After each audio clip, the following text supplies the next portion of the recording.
Hello guys, तो स्वागत है आपको मेरे चैनल में। और आज मैं पढ़ने वाली हूँ the fox and the grapes. तो द फॉक्स तो होता है ये लोमड़ी, और ग्रेप्स होते हैं ये अंगूर को कहते हैं grapes. It was a scorching day. तो ये स्कॉर्चिंग डे होता है बहुत गर्म वाला दिन, मतलब आग जलती हुई दिन, उसको कहते हैं scorching day. That every animal could hardly get relief. तो इतना गर्म दिन था कि हर जानवर को मुश्किल से ही राहत मिलती थी। वन डे अ फॉक्स, तो एक दिन की बात है, एक लोमड़ी वंडर्ड अक्रॉस द जंगल। तो किसकी तरफ चला गया? जंगल की तरफ चल पड़ा। In order to get food, तो किसकी तलाश में? खाना मिलने के आस में, वो आशा करते हुए कि शायद खाना मिल जाए, इस आसरे में जंगल की तरफ चल पड़ा। Soon he came to a vineyard. तो बहुत जल्द वो कहाँ पे पहुंच गया? एक वाइन यार्ड पे। तो वाइन यार्ड होता है ये अंगूरों का बाग, जहाँ पे बहुत सारे ग्रेप्स लगे होते हैं। वहाँ पे वैसे अंगूरों से वाइन बनता है। तो जो अंगूरों की बाग होती है उसे वाइन यार्ड कहते हैं इंग्लिश में। Which was laden with juicy grapes, जहाँ पे भरे हुए थे क्या? जिससे जूसी ग्रेप्स से। The fox observe around him. तो फॉक्स ने खुद के आसपास देखा। To confirm whether he was safe from the hunter और नॉट। तो उसने आसपास देखा, क्या चीज कंफर्म करने के लिए कि वो हंटर से सेफ है कि नहीं है बोलने के लिए। He was absolutely ravenous. तो रेवेनस होता है बहुत भूखा होना, एब्सोल्युटली बिल्कुल भूखा था। सो ही डिसाइडेड, तो उसने डिसाइड किया कि टू स्टील सम ग्रेप्स। तो कुछ अंगूर चुराने के, स्टील होता है चुराना, तो कुछ अंगूर चुराने का उसने फैसला लिया।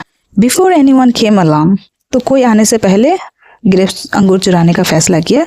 ही जम्प्ड, उसने छलांग लगाई। अगेन एंड अगेन, वो बार बार छलांग लगाता रहा। As high as he could, तो जितना हो सकता था उतना ऊपर।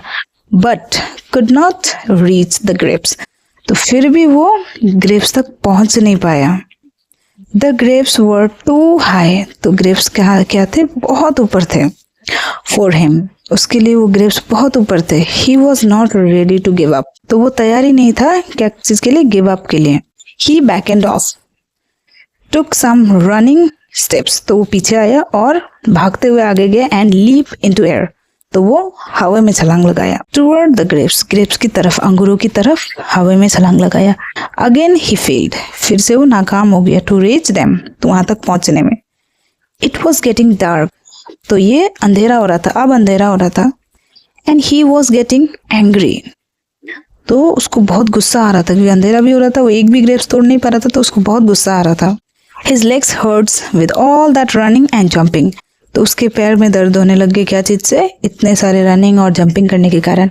एट लास्ट ही स्टॉप्ड, तो लास्ट में उसने छोड़ दिया कोशिश करना। ट्राइंग एंड वॉक्ड अवे, और वो चला गया। Saying he didn't want those grapes, तो ये कहते हुए वो चला गया कि मुझे नहीं चाहिए ये grapes. They would be too sour to eat, तो ये कहते हुए चला गया कि मुझे नहीं चाहिए ये ग्रेप्स बहुत खट्टे हो सकते हैं। ये सावर तो होता है खट्टा होना, सावर। तो मोरल है, we pretend something to be ugly if we do not get it. तो इसका मतलब होता है हम ऐसा दिखाने की कोशिश करते हैं कोई चीज को कि अच्छा नहीं है बोल के, जब वो चीज हमें नहीं मिलती है।